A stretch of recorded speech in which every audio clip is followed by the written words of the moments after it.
बच्चों, इसके पहले टर्न पर हमने आपको बताया था सत्ता की साझेदारी में बेल्जियम के बारे में। बेल्जियम एक ऐसा देश है जो पश्चिमी यूरोप में बसा हुआ है, जिसकी सीमाएं फ्रांस, नीदरलैंड, लक्ज़मबर्ग और जर्मनी से मिलती है। ये पश्चिमी यूरोप में स्थित एक बहुत छोटा सा देश है, जो भारत के हरियाणा राज्य से भी छोटा है। ठीक वहाँ की जो बहुभाषी जनसंख्याएं हैं, उनका आपस में संघर्ष ना हो, इस उद्देश्य से वहाँ के राजनीतिज्ञों ने, नेताओं ने मिल करके एक आपसी सहमत से कानून बनाया। यानी जिस भी भाषा के जितने लोग हैं, उनको उतने प्रतिशत में सत्ता में हिस्सेदारी देना। तो वहाँ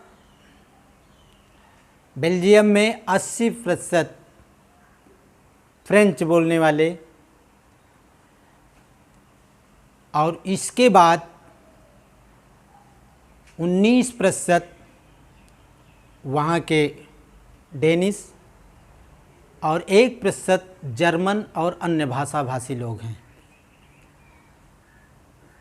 इसके बाद जो दूसरा देश उदाहरण के रूप में आता है, वह है श्रीलंका। आज हम आपको श्रीलंका के बारे में बताएंगे, वहाँ पर सत्ता की साझेदारी किस तरह से है। देखिए, श्रीलंका एशिया महाद्वीप का एक द्वीपीय देश है, जो चारों ओर जल से घिरा हुआ है। यह तमिलनाडु से मात्र 32 किलोमीटर जलीय सीमा से लगा हुआ है। श्रीलंका 1948 में स्वतंत्र हुआ। आज़ादी मिलने के बाद वहाँ पर सत्ता के लिए संघर्ष चालू हो गया, क्योंकि वहाँ जो सिंघली थे, वो लोग ज़्यादा संख्या में थे। तो कुल मिलाकर के वो लोग अपनी ही भाषा को थोपने लगे।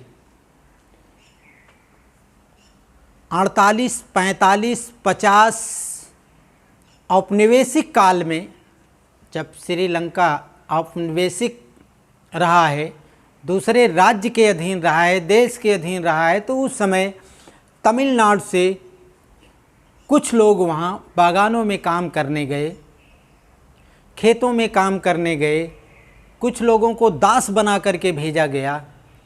तो वो लोग वहीं पर अस्थाई अस्थाई दोनों रूप से रहने लगे। लेकिन जो वहाँ सिंघली थे, वो लोग अपनी बातों को अपने हिसाब से सत्ता में परिवर्तन करके सरकारी नौकरियों, चुनाव आदि में अपनी भागीदारी को ज़्यादा रख लिया। सिंघलियों को ये बात अच्छी लगी कि चलिए कम से कम हमारे पक्ष में मैटर हुआ है। लेकिन जो वहाँ के तमिल भाषी लोग थे, जो तमिलनाडु से गए हुए थे, उनके लिए प्रॉब्लम हो गई। ये लोग अपनी मनमानी थोपने लगे। एट लास्ट में हुआ क्या, वहाँ 1948-50 के बाद 80-85 के आसपास वहाँ गृह युद्ध प्रारंभ हो गया। वहाँ गृह युद्ध इसी सत्ता को लेकर के, जो कम संख्या में थे, जो तमिल थे, ये चाहते थे कि हमें भी उसमें हिस्सेदारी मिले। लेकिन सिंघली लोग वह आज़ादी, इन्हें वह शेयर, वह उसमें भागीदारी देना नहीं चाहते थे। एट लास्ट में हुआ क्या, तमिलों ने वहाँ एक संगठन बना लिया, तमिल ईलम, जिसका मुखिया लिट्टे प्रभाकरन को बनाया गया। प्रभाकरन सिंघल द्वीप पर बहुत बार संघर्ष किया, कब्जा किया, लेकिन अस्थायी रूप से चल नहीं पाया। एक समय की बात है 84 के आसपास, 1984 के आसपास भारत के प्रधानमंत्री, 84 के बाद भारत के प्रधानमंत्री राजीव गांधी हुए। इन्होंने श्रीलंका सरकार के निवेदन पर यहाँ से 10,000 शांति सैनिकों को भेज दिया। वो जो शांति सैनिक वहाँ गए थे, वह जो भारत के तमिल लोग थे, इन्हीं पर अत्याचार प्रारंभ कर दिया, जिसका खामियाजा राजीव गांधी को अपने प्राण दे करके चुकानी पड़ी। जैसा कि आप सब जानते हैं, पेरम्बदूर मद्रास के पास, वहीं पर इनका बम विस्फोट में मृत्यु हो गई। सब जो वहाँ के तमिल थे, जो लिट्टे प्रभाकरन था, उन्हीं सब की चाल थी। उसे इस बात की दिक्कत थी कि हमारे ही देश की शांति सैनिक हम ही लोगों को मार रहे हैं, तो जिसका रिजल्ट इस रूप में देखना पड़ा। मानव बम बना करके राजीव गांधी के साथ एक तरह से विस्फोट किया गया और राजीव गांधी के उसमें चीथड़े उड़ गए। उसके बाद से वहाँ के नेताओं में आपसी सहमति बनी और जो सत्ता की साझेदारी का चैप्टर है, वह एक उदाहरण बन गया। वहाँ पर जो सिंघली थे वो, प्लस जो तमिल थे ये, और कुछ क्रिश्चियन वहाँ के हैं, तो इन सबको मिला करके सत्ता में समान भागीदारी दी गई। एक चीज़ मैं और बता देना चाहता हूँ, हमने बताया था बेल्जियम के बारे में। बेल्जियम में 3 प्रकार की सरकारें कार्य करती हैं: केंद्र सरकार, राज्य सरकार, सामुदायिक सरकार। सभी सरकारें अपने आप में स्वतंत्र हैं, कोई भी सरकार किसी में हस्तक्षेप नहीं कर सकता है। जो सामुदायिक सरकारें होती हैं वह एक भाषी होती हैं, यानी उसमें वही भाषा बोलने वाले लोग रहते हैं जो सरकार में शामिल होते हैं, वही लोग सरकार भी बनाते हैं। जैसे हमारे यहाँ पंचायती राज व्यवस्था में देखने को मिलती है। पंचायती राज व्यवस्था में जैसे ग्राम प्रधान है, उसी तरह वहाँ की सामुदायिक सरकार है।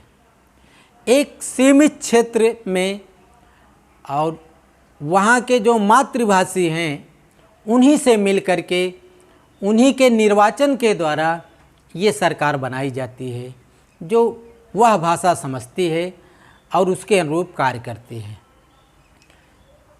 उस देश की भाषा, भारत देश की भाषा में अंतर है। देखिए, वहाँ का जो शासन है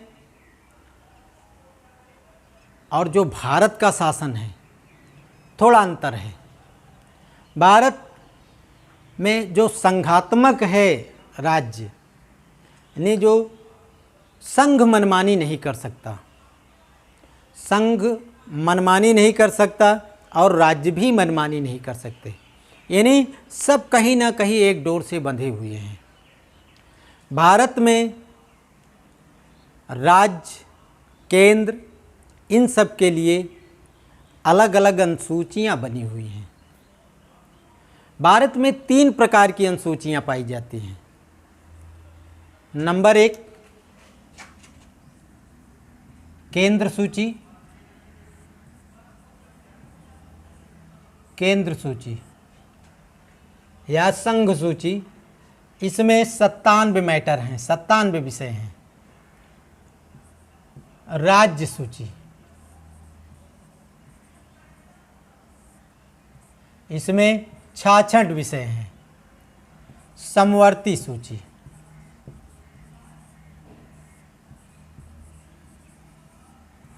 इसमें 47 विषय हैं। विषय का मतलब क्या है?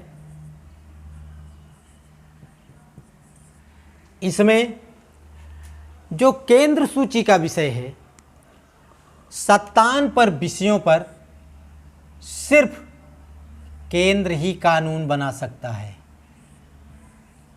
इसके अलावा कोई नहीं बना सकता। यानी जो कैबिनेट है वहीं इस पर कानून बना सकते हैं। 97 विषयों, जहाज रानी है, रक्षा से संबंधित, सुरक्षा से संबंधित, देश की सीमाओं से संबंधित जो भी संशोधन परिवर्तन करने का अधिकार है वह सिर्फ केंद्र सरकार के पास है।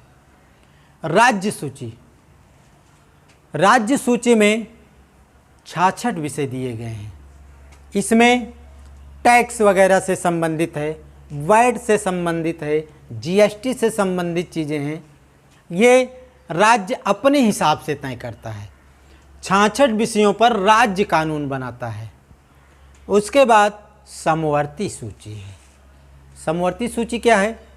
समवर्ती सूची एक ऐसी सूची है जिस पर केंद्र और राज्य दोनों मिलकर कानून बनाते हैं। यानी जैसे शिक्षा है, शिक्षा समवर्ती सूची का विषय है। इसमें लगभग 60-70% केंद्र सरकार वहन करती है और 30-40% राज्य सरकारें। समवर्ती सूची पर अगर कोई कानून बनाया जाता है और दोनों में कोई बात फंसती है तो केंद्र सरकार द्वारा बनाया गया कानून अधिक मान्य होगा, वहीं प्रभावी होगा केंद्र द्वारा। राज्य द्वारा बनाया गया कानून प्रभावी नहीं होगा। आज बस इतना ही। अगले टर्न पर मैं इसमें थोड़ा और आगे आपको बताऊंगा। धन्यवाद।